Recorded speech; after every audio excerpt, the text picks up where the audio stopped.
Bonjour, donc pour débuter la fabrication de notre pain, j'utilise le bol de mon rebot sur socle.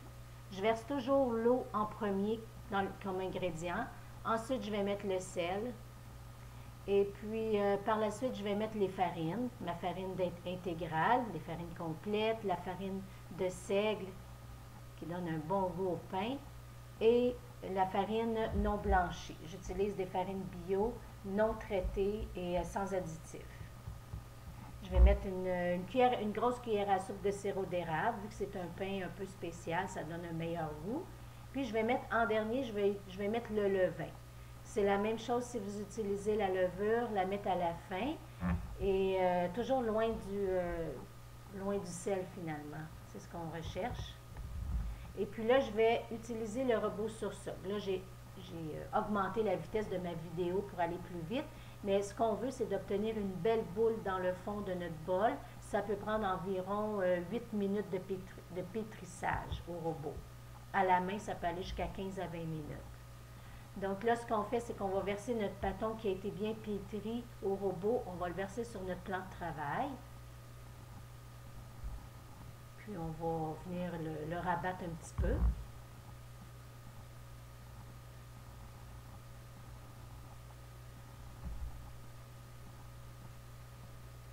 Et puis, j'ai décidé de rajouter un petit peu de pétrissage juste pour montrer aux personnes là, qui n'ont jamais pétri de pain.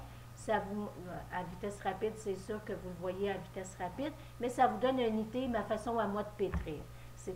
J'ai pas pris de cours de boulangerie ou quoi que ce soit, mais je l'ai fait longtemps de cette façon-là. Je rabats avec la paume de ma main.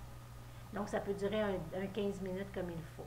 Quand votre pâton est prêt, vous pouvez le bouler, lui mettre un linge à vaisselle dessus et lui donner 30 minutes de repos pour laisser le temps à la pâte de se relâcher. Ce qu'on va faire maintenant, avant de faire la première pousse, c'est qu'on va faire des rabats. On va faire 4 rabats. Après 30 minutes, on peut faire un rabat sur chaque côté. Fait qu'on tourne notre pâton de bord, on fait un rabat. On tourne notre pâton d'un quart de tour, puis on fait un rabat et un autre quart de tour. Là, vous voyez, ma pâte est même difficile à étirer, rendue au quatrième rabat. Je n'aurais pas fait cette étape-là, puis ça aurait été correct. Mais si votre pâte, elle est très molle, très élastique, vous pouvez refaire cette étape-là. Donc, un autre 30 minutes de repos, puis 4 rabats.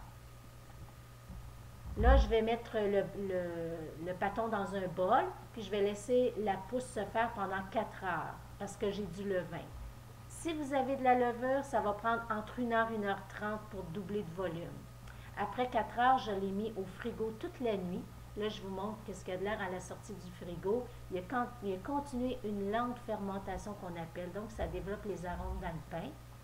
Et puis là, ce qu'on va faire, on va être rendu à la prochaine étape, le façonnage du pain. C'est là qu'on décide si on veut une miche ou un pain sur le long ou quoi que ce soit. Puis comme on a un pain aux graines, bien là, on va intégrer nos ingrédients, nos graines et nos noix à notre pain. Fait que pour ce faire, vous avez juste à étirer votre pâte comme ça, faire un petit disque, laisser à peu près quelques centimètres ou un pouce environ d'épais, et vous mettez les graines que vous voulez. Ça peut être aussi des canneberges, des pépites de chocolat. Vous décidez la garniture que vous voulez.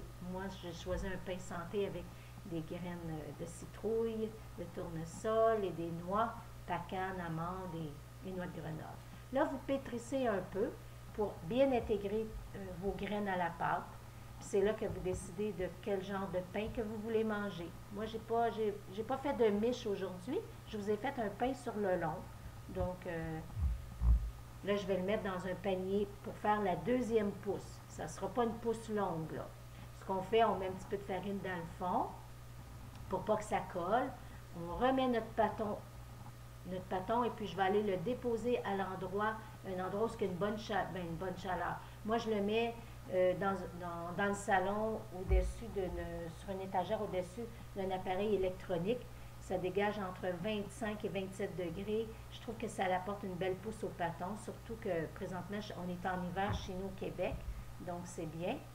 Et puis, après environ 2 heures, vous allez voir si vous avez de 1 tiers au double du volume, c'est vous qui décidez si c'est assez, là, ça peut être correct. Il va être prêt à enfourner. Fait que je prépare mon pain pour l'enfournement. J'ai concassé des petites graines, les mêmes graines que j'ai passé le rouleau à pâtisserie dessus. Donc, j'humecte un peu mon pain avec de l'eau, puis je mets les graines dessus pour que ça colle.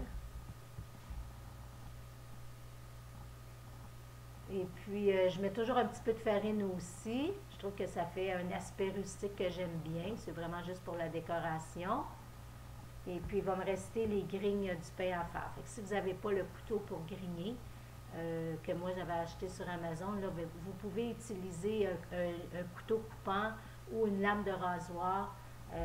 Vous allez voir que ça fait la job pareil. Voilà. Donc, maintenant, après la cuisson, faites attention de ne pas vous brûler, mais si vous voulez savoir s'il est bien cuit, vous le retournez à l'envers, puis vous cognez dessus. Et puis, là, si ça sonne creux, c'est que votre pain est bien cuit. Laissez-les reposer un bon 4 heures avant de le trancher, ça c'est bien, bien important. Fait que voici le pain avec une bonne mie tendre, savoureuse. Puis, comme j'utilise des farines complètes, bien, ça nous fait une belle mie pas blanche, là, beige un peu. Bon appétit!